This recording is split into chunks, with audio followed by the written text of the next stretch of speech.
Peter, please describe the activities of Valentia. Valentia is very focused on developing enterprise-level technologies for healthcare, with a particular emphasis on bringing healthcare to the patient in the community. So within that, I'd just like to place particular emphasis on the fact that we develop enterprise-level applications that are orientated towards service providers rather than to patients per se. What are the key benefits that you offer? The key benefits we offer is that healthcare in the community is already a very large industry, much larger than most people realise, because in every country in Europe, in all developed countries, in most countries everywhere, healthcare outside of hospitals is already very, very well established. It's established across ambulance services, it's established across community doctors, community pharmacists, and very, very large numbers of community workers, and lots of community therapists as well. But in all of these cases, most of the workers in these sectors do not have digital technologies today. They're still working off systems which are largely paper-based or otherwise are not integrated with each other.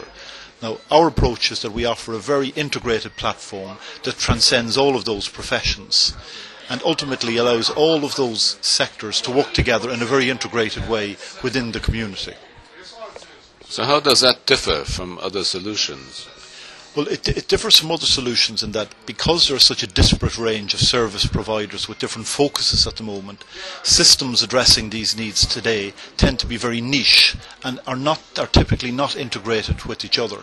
So our platform is different in that when we set about developing the platform, we did so with a strategy in mind that we would join up or integrate all of the services together in one single integrated platform offering.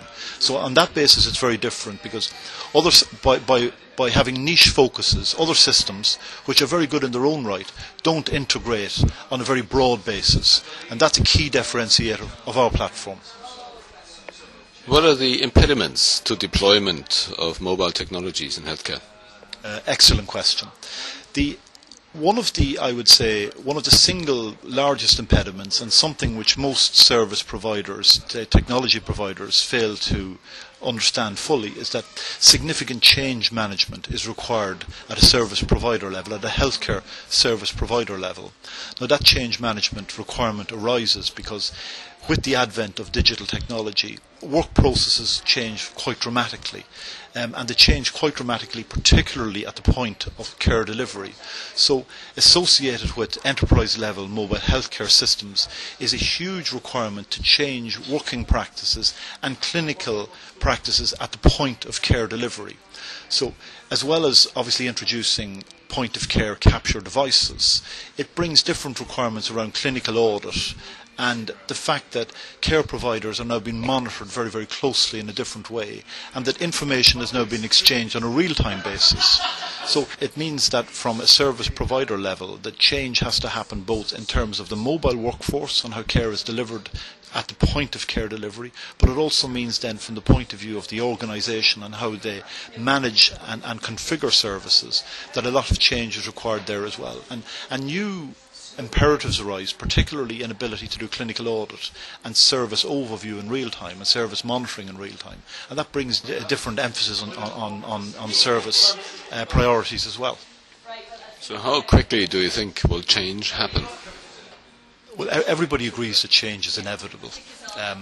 Probably change will happen slower than it should, and it will happen slower than it should for the reason I've just mentioned, that the change management dimension is much, much larger than is realised. And that will take time. It will take different regulations in some cases, and it will require a lot of industrial relations negotiation and very, very major changes in work practices, probably changes in compensation as well.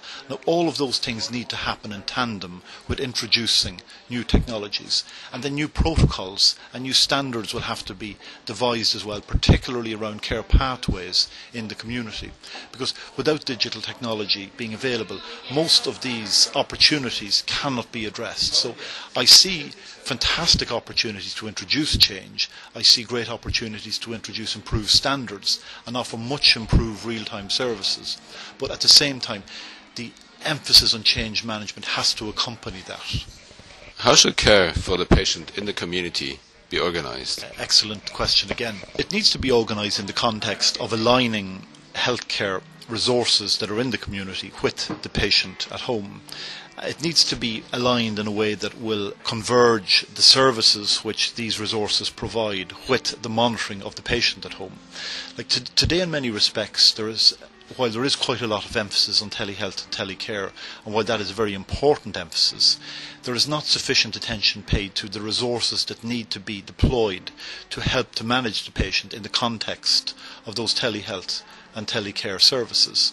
And by that I mean monitoring the patient is not enough, because all of the patients who are being monitored have needs that monitoring will usually highlight, or at least enable to be managed more efficiently. But at the same time, the resources in the community still need to be brought to the patient and, if you like, planned around the patient's requirements. And that's something that isn't properly understood a lot of the time. So our approach to that is to align the resources with the patient, so that the management of doctors, the management of nurses, the management of care provision, and the resources who need to be brought to the patient, that those requirements are addressed at the same time as taking care of the monitoring needs of the patient at home.